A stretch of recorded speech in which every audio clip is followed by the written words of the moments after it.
Hello दोस्तों, नमस्कार। कैसे हैं आप सब लोग।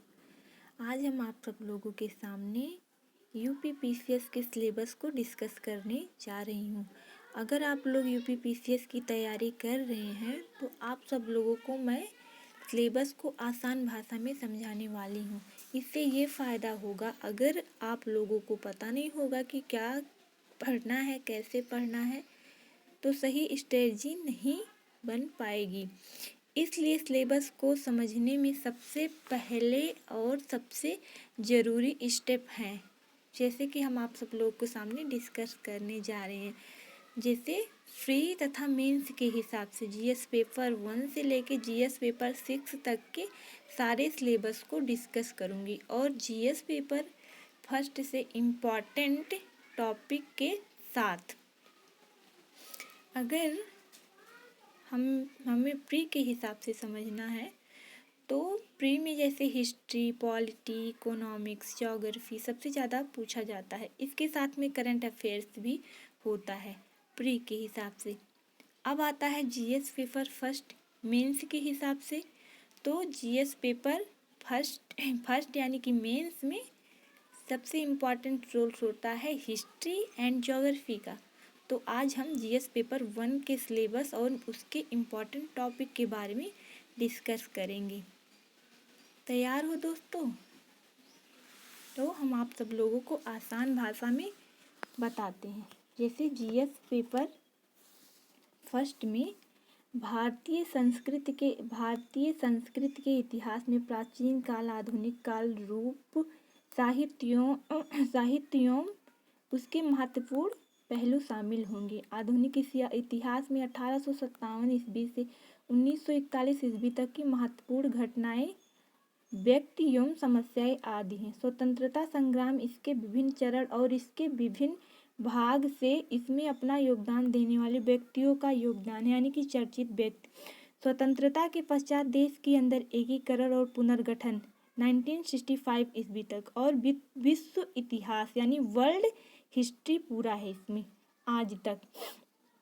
भारतीय समाज की मुख्य विशेषताएं, संस्कृति भी यानी कि आर्ट एंड कल्चर, महिला समाज और महिला संगठनों की भूमिका, जनसंख्या, गरीबी, विकासात्मक विषय, शहरीकरण, उनकी समस्या समाधान यानी कि सामाजिक मुद्दे भी इसी में शामिल हैं। उदारीकरण, निजीकरण और वैश्वीकरण का अभिप्राय और उनका भारतीय समाज की अर्थव्यवस्था, राज्य व्यवस्था और समाज संरचना पर प्रभाव IR+ योजना से भी जुड़ा होता है। सामाजिक सशक्तिकरण, सांप्रदायिकता, क्षेत्रवाद और धर्मनिरपेक्षता यानी कि भूगोल। अब यानी कि महिला सशक्तिकरण से भी है।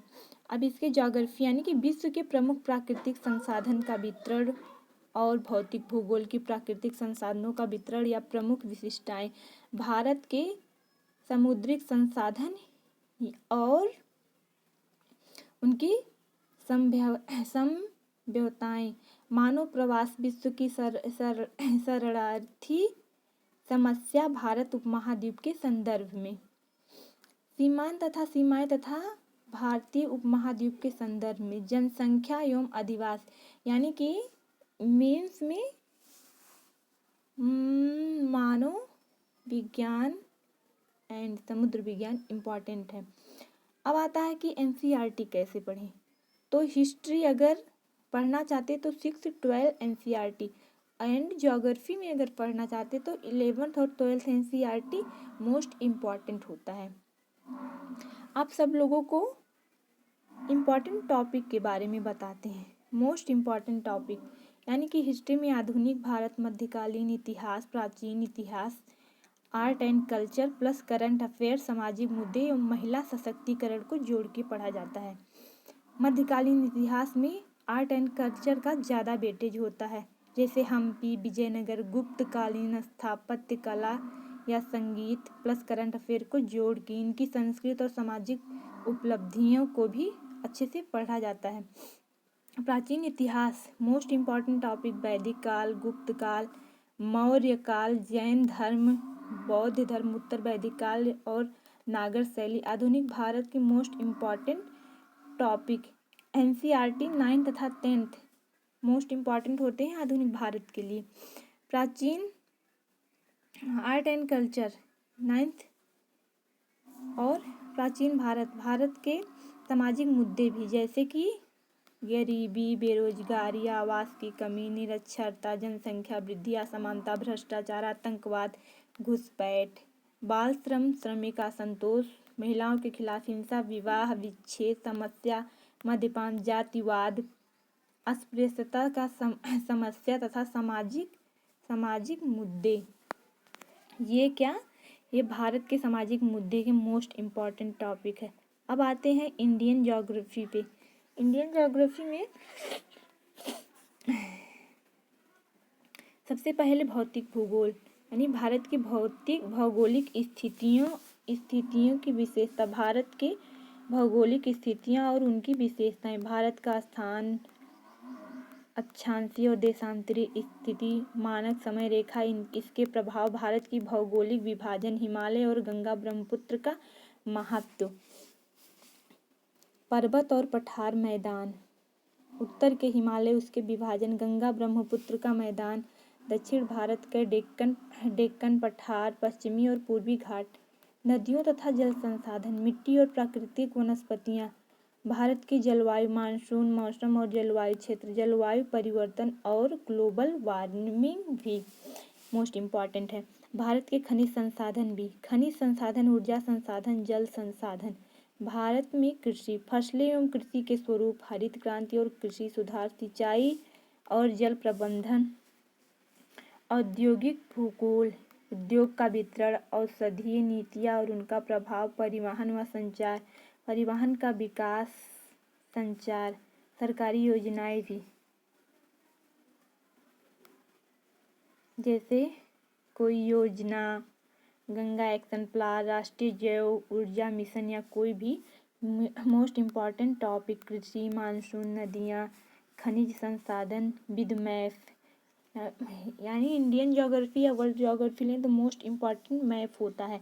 11th and 12th NCERT book and standard book most important, आर्थिक भूगोल प्लस करंट अफेयर्स भी।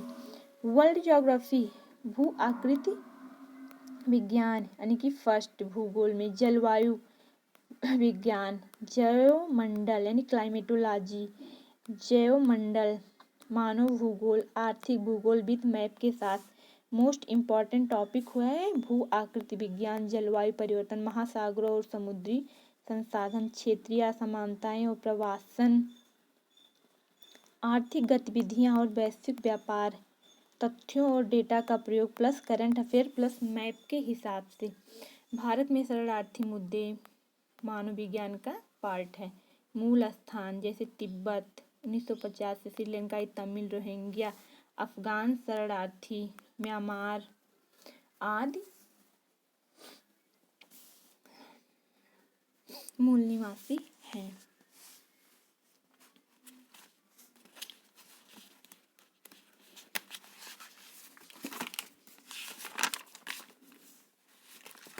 जैसा कि आप लोग जानते हैं कि प्री और मेंस की तैयारी हम साथ साथ करते हैं, अलग अलग नहीं किया जाता।